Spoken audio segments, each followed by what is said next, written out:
pakai nisbat-nisbat Wahabi. Jadi kalau ada yang berbuat sesuatu berbeda pendapat dengannya, ini Wahabi. Ya. Ini Wahabi. Sudah ada ciri-cirinya lagi. Ya. Sudah ada ciri-cirinya. Kalau lihat ada orang tidak tahlilan, ini Wahabi. Ya. Bahkan ada yang kalau sudah sholat merapatkan shaf, itu Wahabi.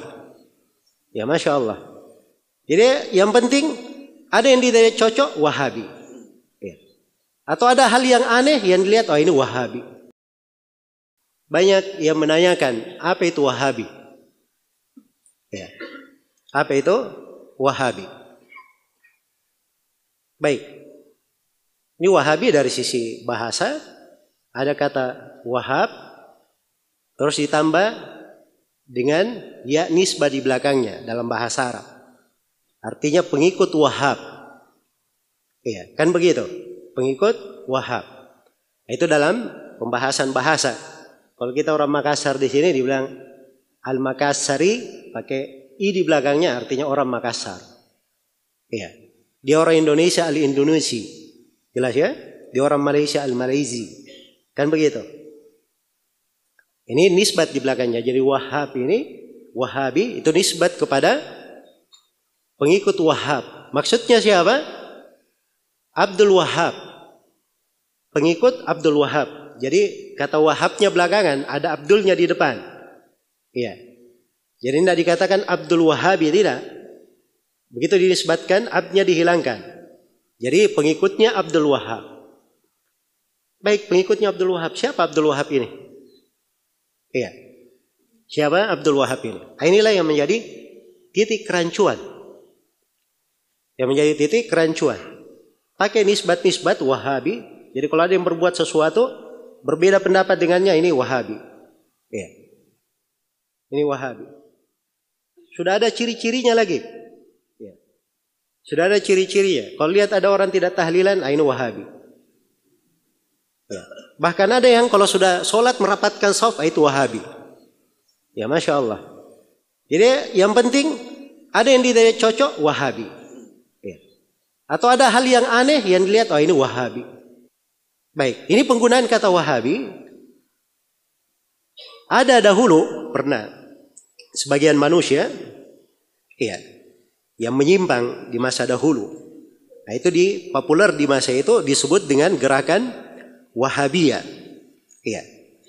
Dan ini tidak ada kaitannya dengan istilah yang dipakai sekarang ini. Jadi dahulu itu ada yang dikatakan dengan istilah Al-Wahabiyah, orang-orang Wahabi. Ya.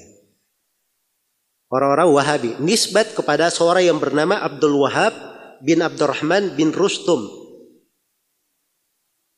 Abdul Wahab bin Abdurrahman bin siapa?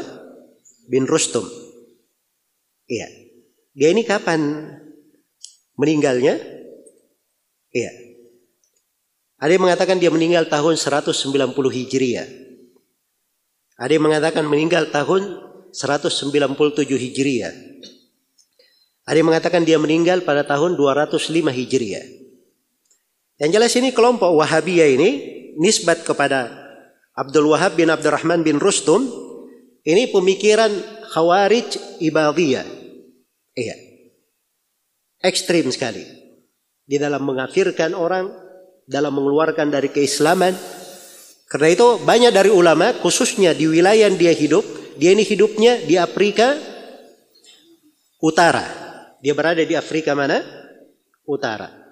Ya, dan waktu itu ulama-ulama yang berada di Afrika, khususnya di di Andalus waktu itu, mufti Andalus pada tahun yang meninggal pada tahun 478 Hijriah, Ali bin Muhammad Al-Lakhmi, itu mengeluarkan fatwa tentang kesesatan apa? Al-Wahabiyah ini. Nah, akhirnya dipakai oleh sebagian orang.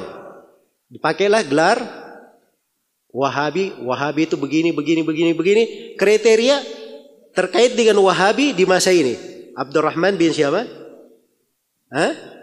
Abdul Wahab bin Abdurrahman bin Rustum. Ya. Kalau ini tidak ada silang pendapat di kalangan ulama tentang apa? Tentang kesesatannya. Ya. Tentang kesesatannya. Tapi yang menjadi masalah adalah terkait dengan masalah penisbatan Wahabi ini kepada Syekh Al-Mujaddid Muhammad bin Abdul Wahhab An-Najdi. Iya. Ini yang menjadi masalah. Dinisbatkan kepada beliau nama Wahabi. Baik, Wahabi, beliau namanya siapa? Muhammad bin Abdul Wahhab. Harusnya kan tidak dibilang Wahabi, harusnya dibilang apa? Muhammadi. Ya, pengikut Nabi Muhammad, pengikut Muhammad kan begitu.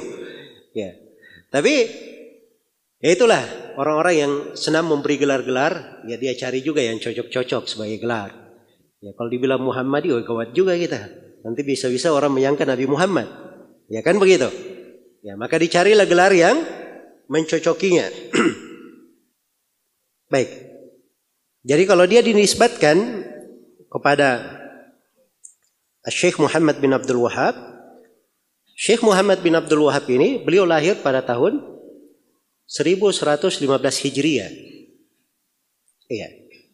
Lahirnya baru belakangan. Kan begitu? Ya, inilah penisbatan Wahabi. Ya, dinisbatkan kepada beliau. Yang beliau sendiri baru lahir pada tahun berapa? Pada tahun 1115 Hijriah. Iya. Pada abad ke-12. Syekh rahimahullahu taala baru dilahirkan. Nah, jadi aneh juga ya kalau setiap apa-apa semuanya Wahabi. Ya. Kalau ada yang baca kitab Sahih Al-Bukhari juga, kalau tidak tahu itu Sahih Bukhari, dibilang juga ini Wahabi. Ya. Jadi setiap perkara namanya semuanya apa? Wahabi. Baik.